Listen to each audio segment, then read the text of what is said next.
Hey guys, welcome to Sketch-A-Day. I'm Spencer, where every day I give you something new and hopefully interesting about sketching and visual communication. And as you know, well, one, it's Christmas, and two, Star Wars is coming out this week on Friday, and I am excited. I haven't got my tickets yet, but we'll see. Hopefully I can squeeze a showing in here or there. Today I've got two things. One, I'm going to do something that was requested by a lot of you after last week, which is how to draw an X-Wing fighter from the Star Wars movies. I've never drawn one before, but I do have some reference imagery that I'm going to use. And I'm also using my iPad Pro. So this is going to be featuring the app Procreate and how I would sketch this out and render it using that app. So if you got an iPad Pro, grab it. If not, just grab some pen and paper and sketch along with me. Okay, so this is Procreate. If you aren't familiar with the app, feel free to look at my video where I talk about some of the features of the app. And to kind of help me, I'm going to take this marker that I have on my desk here and actually put it behind my iPad. I'm sure there's better ways to do this in expensive cases, but I'm just going to use my marker just to give me a little bit of angle in relation to the surface. Now, one of the cool features about Procreate is I can actually use a perspective guide, turn that on, and we can tap and create some vanishing points. So what this means is I can set up my horizon line. So if I want my ship to be on horizon line or just above or below, we can tap, create a point there, create a point here. We can even move these points, these vanishing points. Okay, so now I've got this really cool dynamic perspective going on.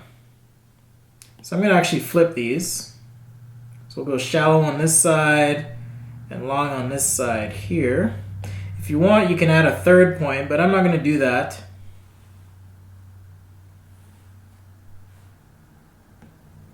So I'll turn that off. And once I hit done, I now have my perspective guide. I can also turn on my layer, I can turn on perspective assist. And so what that's going to do is it's actually going to try and snap things to the perspective. Now, if I look at an X-Wing, or look at any image of one, it's got kind of a main body that's a little bit long, and it's got those, wings that open and close. So I'm going to start with the main body. And just so you know, I am going to break this video up into two parts because it's going to be probably monstrous, okay? In the sense that there's a lot to cover if you're drawing something like this. Alright, and I'm actually going to clear this layer and start over. And the reason I'm starting over is I want to make sure that when I sketch this, whether it's from above or below, in fact, let's go ahead and move my perspective guide. I want this to be a little bit higher on the page because I want kind of a top-down three-quarter view, okay, which means my vanishing points and horizon line need to be kind of above here. Okay, so now I'm going to start by sketching the body. And again, perspective assist is on, which means that when I draw these lines, they actually snap to perspective. This isn't going to be representative of my final drawing, but I'm going to use it to kind of block out the proportion.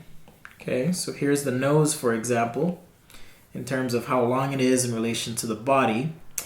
And I can even do things like blocking out where my turbines or engines, whatever you want to call them. I'm sure a lot of you Star Wars fans out there know exactly what they're called, but I don't really care. I'm calling them a turbine. So where these go, I can kind of block out like so. So really helpful if you're just trying to figure out the perspective, okay? And now that I'm done, I'm going to turn this perspective assist off. So just tap your layer, and right here, whenever you tap a layer, you get a bunch of options. Okay, and so I can tap and hit perspective assist, and now it's off. And because it's off, it means that now I can kind of freeform draw. So now I can start to map out where my wings are going to go. I'm going to have to shrink this just a little bit as well to make this work, I can tell.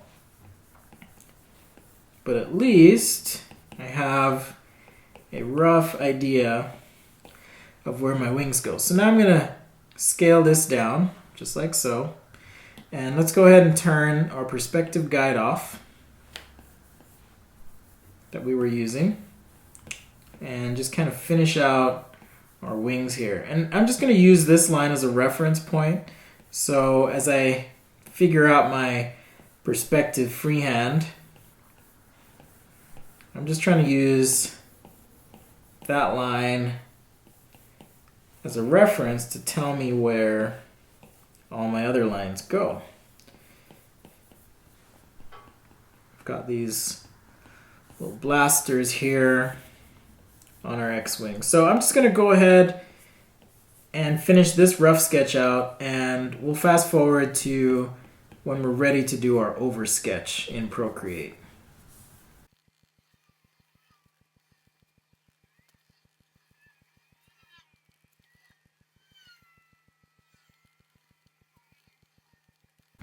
Okay, so now that I have my rough drawing, I can start to do my tighter, neater drawing on top of this. As I like to say, when in doubt, rough it out, and light till you get it right. Digital sketching is a great way to do this because in Procreate, for example, I can open my layers palette here and with 2 fingers tap on screen, and now I can swipe left to right and adjust the opacity. So I can crank the opacity down, and then on a new layer, I can do my final sketch. Now I've gone ahead and created a brush that I call the Spencil, and it's more of an inking pen. You can kind of think of it that way. Here's an example. I can get a nice varied line out of it, and I'm going to use this to finish up the tighter version of this X-wing.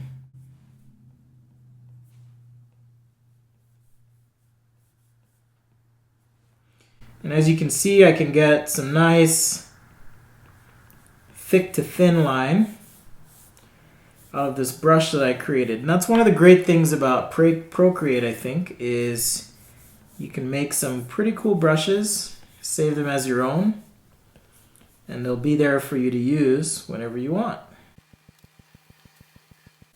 One of the questions I got a lot of after that first video I did was, how is the palm rejection on the iPad? I'm happy to report that it is application specific, and of the ones I've used so far, Procreate is the one that lets me use this iPad Pro in the way that I'm used to drawing on paper. So for example, as I'm drawing here, I've got my palm on the screen, and I can take my palm without the pencil in it and move it around the screen, and it's rejecting my palm. I can even take my finger, which I like to rest on the screen. Here, of course, it's doing it now. But if I do have the pencil in my hand with my finger, I can ghost over the screen. There, it's doing it right now. Even if it draws like that, once I touch the pencil to the screen, it eliminates the false stroke. So that's one reason I really like using the pencil on the iPad Pro. And I'm no X-wing mechanic, so I'm just going to make up under here as best I can.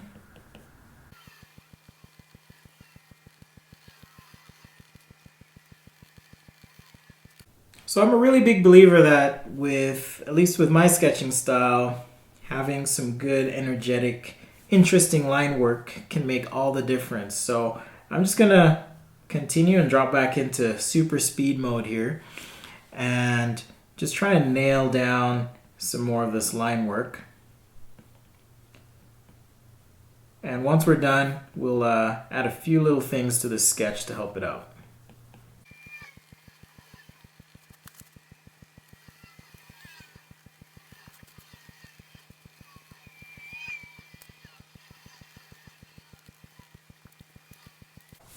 Okay, so now I've completed most of my line work. I just want to kind of bump the line weight a little bit in a few areas just to emphasize some depth. So for example, the main outline of the X-Wing, I can take a stencil here. Again, that's my custom brush I made. And we can bump just the line weight on the outside of this whole thing, especially toward the back, away from the direction of movement, or trajectory rather, meaning the X-Wing looks like it would move in this direction, so I'm going to keep my line weight that's heavier toward the back, which kind of creates a sense of movement or action, like something's happening. And as you can tell, I've taken some liberties here with the design, but that's okay. At least I hope it's okay. I hope I'm not offending too many people out there. Okay, so just a little extra line weight, and now we're really popping. So for this video, I'm gonna call it good right here. If you want to see me color this, be sure to check out the next video, which should cover how to render and place this kind of in a space scene. Thanks for watching, guys. If you want to find me, you can find me on Facebook at facebook.com/sketchaday, or you can find me on Instagram at sketchaday.com. And if you're watching this on YouTube and you like what you see, be sure to subscribe by hitting the subscribe button in the corner right down here, or the big red button on the page.